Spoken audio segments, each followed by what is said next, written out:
Hey everyone, it's Book of Catherine. I hope you're doing well. This is going to be on being disabled and being married and being in a relationship and dating someone who's in a relationship, because that seems to be a bit of a topic and a bit of argument between YouTube channels and television shows. And quite frankly, I'm a YouTube channel.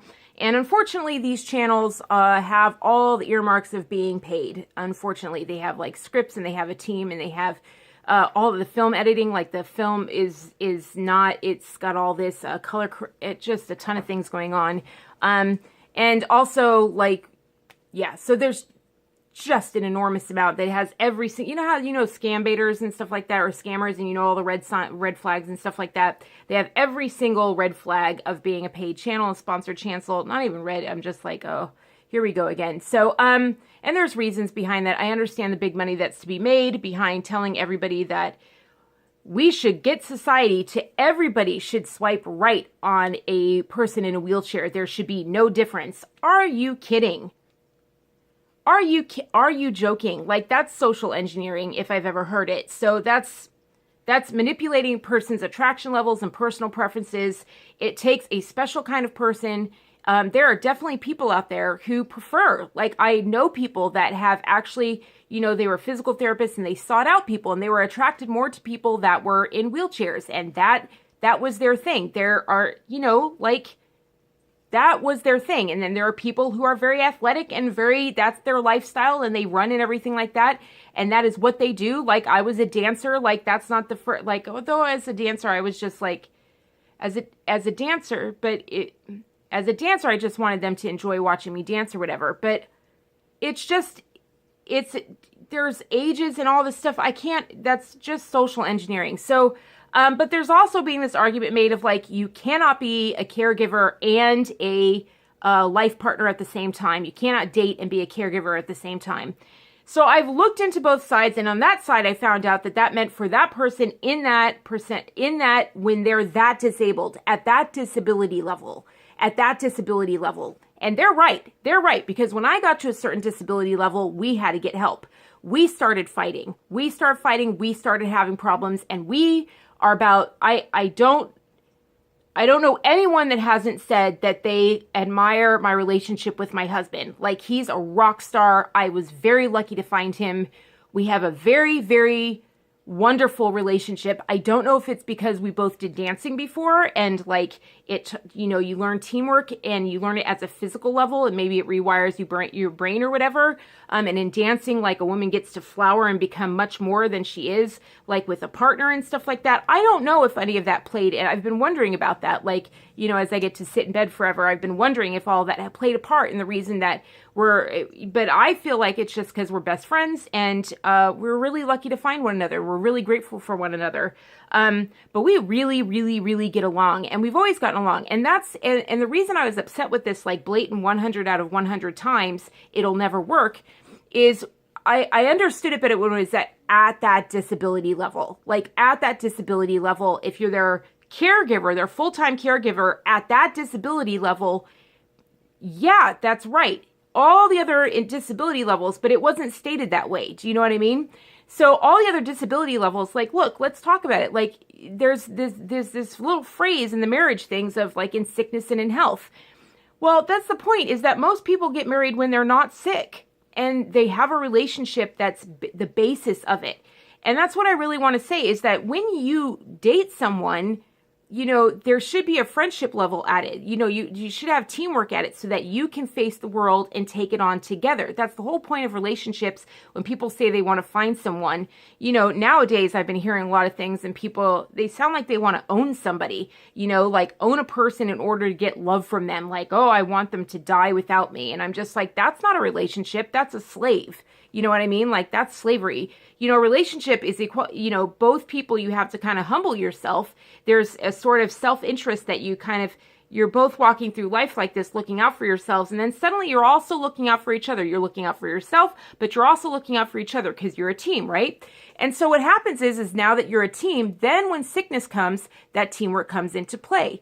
But we have a friendship at the basis of that. But when my disability got to a certain level, things started to crumble. And that disability for me was becoming bedridden not able to drive, not able to find, not able to do anything in the house, not able to leave the bed, having trouble, needing the bedpan thing, needing the bed washing thing, like the bed, like getting the, just the whole 9 yards. Like it was the bed bath thing. I mean, we're talking everything. But on top of that, having episodes, hitting these 10s 4 times a week and passing out for days and needing temperatures changed all the time and just needing all the food brought to me. That's too much. Like, then you need help, and we needed to get help, and then everything stabilized again. And it's just enough, but we shine through now, and now we shine again, and and that's the thing, is gratitude is a very, very big part of that. Like, gratitude's a huge part of that. But the pain will get to you. You know what I mean? The pain will get to you. And I had hormones that now I know were a problem with it, like with the OBGYN, because my weight got over a thing. And so my hormones were out of control. My emotions were out of control. And, you know, he wasn't doing any of the screaming and yelling. I was doing the screaming and yelling. And if you can imagine what it would take to make me go there, like, and it didn't go for very long, but it just, and it wasn't all the time, but we had just never fought. We had just never fought before.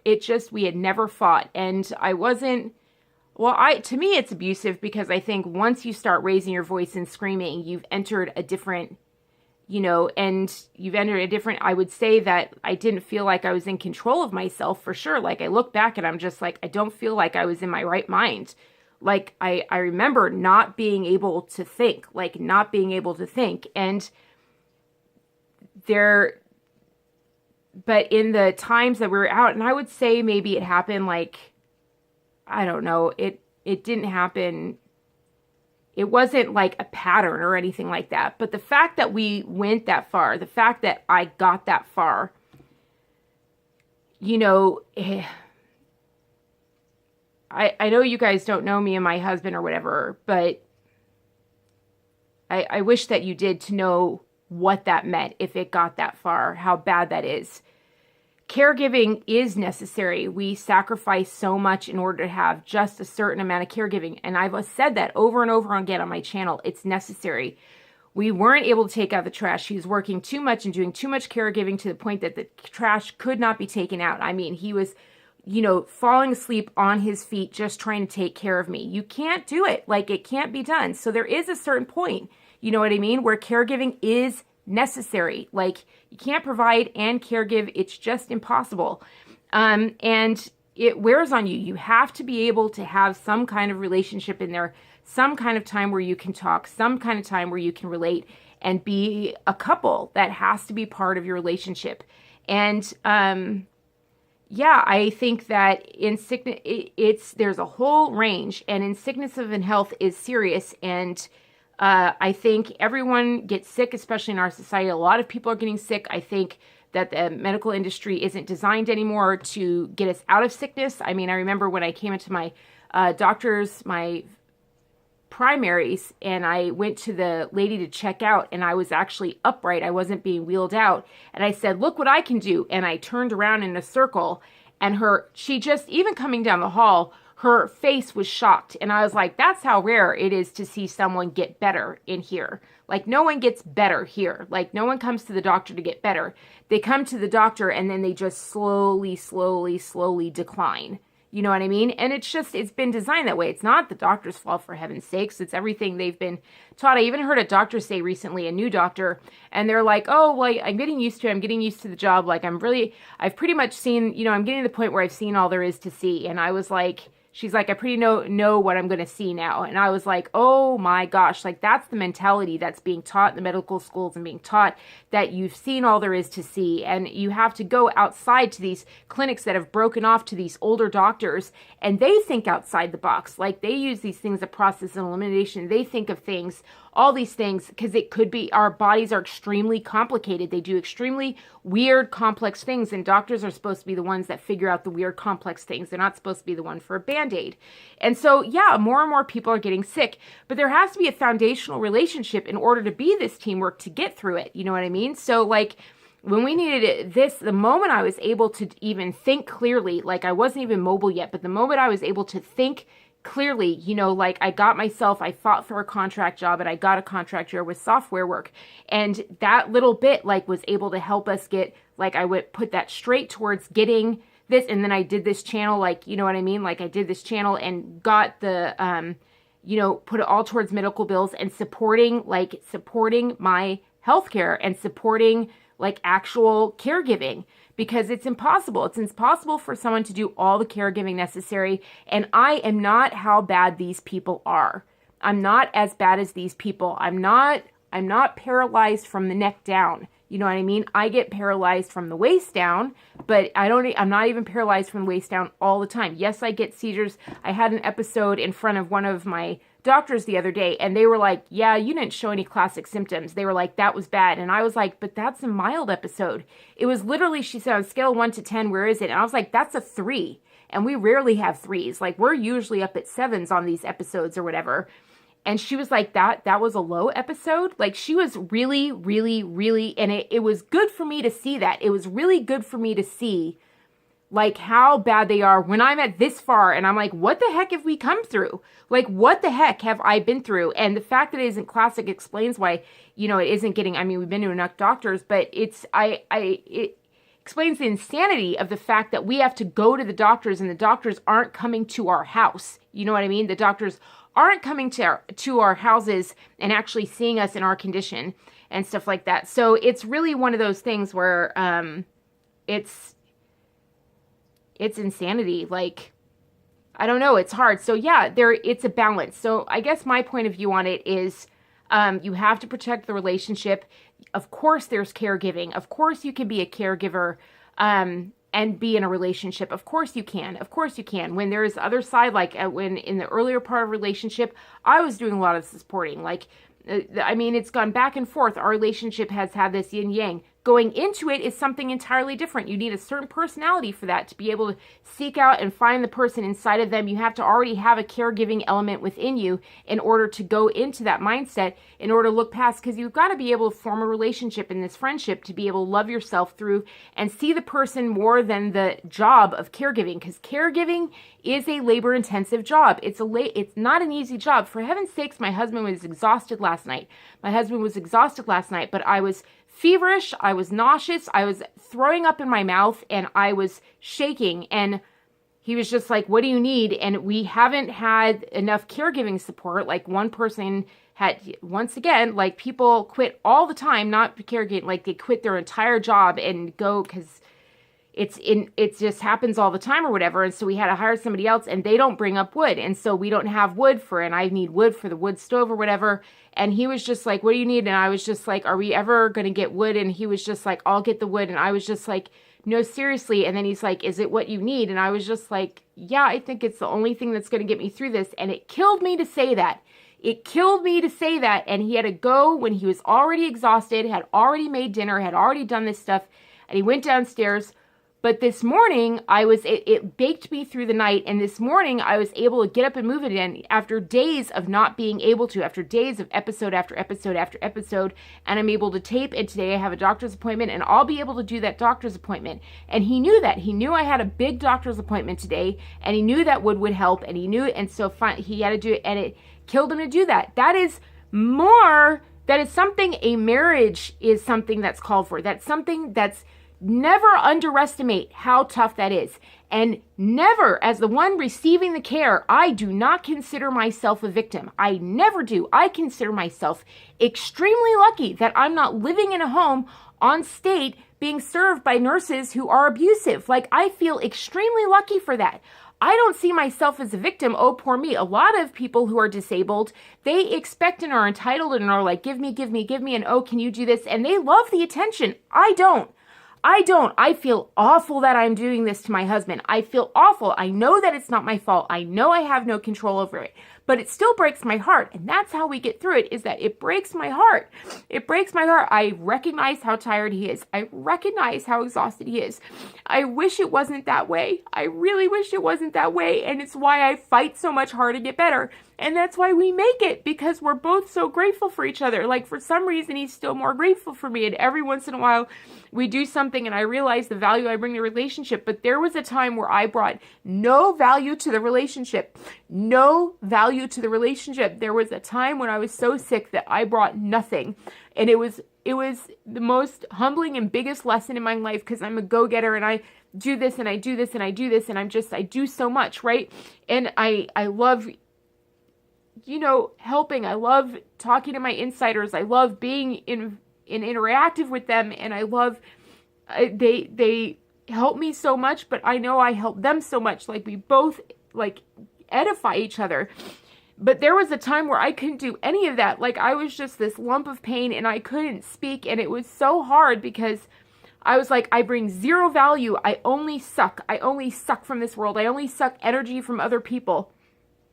And that was a test for me to recognize that I had intrinsic value as a human, and I think that's why I fight for the Constitution so hard. We are created equal. We're created equal. And I had to finally believe that I was created equal with my husband and had value even when I couldn't do anything. And that's something that we used to teach our disabled. I remember when I worked in high school, there was a time I worked in the disability classrooms. And I worked on it even when I was in high school. I would work in the disability classrooms with people in wheelchairs and things like that. And I remember, there were students who really were victims, and they were just like, oh, woe is me, and they wanted things or whatever. And the teachers were really good about being like, you are valuable as a human. You are equal. You will treat me with respect. I will treat you with respect. I will give you as much respect as you give me. There is going to be an equal. They were like, you are human. You may have physical limitations, but you can still do things, and we are going to be equal. You're not going to play victim. You're not going to be woe is me. We are going to be equal. You have activities. Let's do the activities. And they really require this equality thing. So attitude is a really, really big thing. It's a really big thing. So no, I think we shouldn't hold other people to this societal standard of everybody in the world should swipe right. Well, then everybody in the world should swipe right when they're overweight, or everybody should swipe right when they're skinny. Everybody should swipe right when they're anorexic. Everybody should swipe right when they have blonde hair. Everyone should swipe right when they have brown hair. Are you kidding? Brown hair. Are you kidding? Are we completely going to socially engineer, down to the second, down to the millisecond, our personal preferences? How big brother do you want to be? How Nazi engineering do you want to be? And my husband is home, and I feel very lucky for that, because he comes home to be with me at lunch. Even when I'm doing well, he loves being with me. You know why? He came home at lunch even when I wasn't sick. We are that lucky. We are that much in love, and I feel very lucky for that. And that is the thing, is that attitude matters. Attitude matters. Gratitude matters. But you can be a caregiver. You can be a caregiver, but the only way it survives is if you have gratitude, and only to a certain point of disability. Only to a very certain point. Only. And not everybody can do it. Not everybody can do it. Certainly most people can only handle caregiving to a very, very certain point, because they only have so much energy. And if anyone's overweight, trust me, when our weight went down, our ability to do more for ourselves, dramatically increased. So that's something to keep in mind. No way the amount of wood we're able to bring up. Well, I was able last summer, I was actually able to bring up pieces of wood, one in each hand. But I think I brought up 6 pieces of wood last year. I never was able to do that when I was overweight. And I was able to carry some across the yard. When I said I did yard work, it was about, I did scraps, but still, I never would have been able to do that before. And I know a lot of that is procedures, but a lot of that is weight loss. So all of that, if you have someone who's overweight, your expectations have to drop on what they're able to do for you. There's so many factors involved. So anyway, I would ignore the paid channels, and I would ignore this 100%, because it was meant at this disability level, and acknowledge that there's a range of disability levels, and then the amount of relationship that can survive it without involving other support ranges. And it ranges per individual case, but there is a certain level where that's it. It will break, because it's impossible. It's impossible. It's impossible. It's impossible. Anyway, I love you guys so much. That's my experience. Take what you want from it. So please don't consider it law for anybody. It's my personal opinion, my personal experience from 10 years of this. No, from a long marriage that I love and has survived and is still surviving. But I've come out of some really, really bad places, and I know I'm going up. Right? All right. I love you guys so much. Peace out. Bye. Oh, watch some videos here. And you guys just be well. I love you so much. Bye.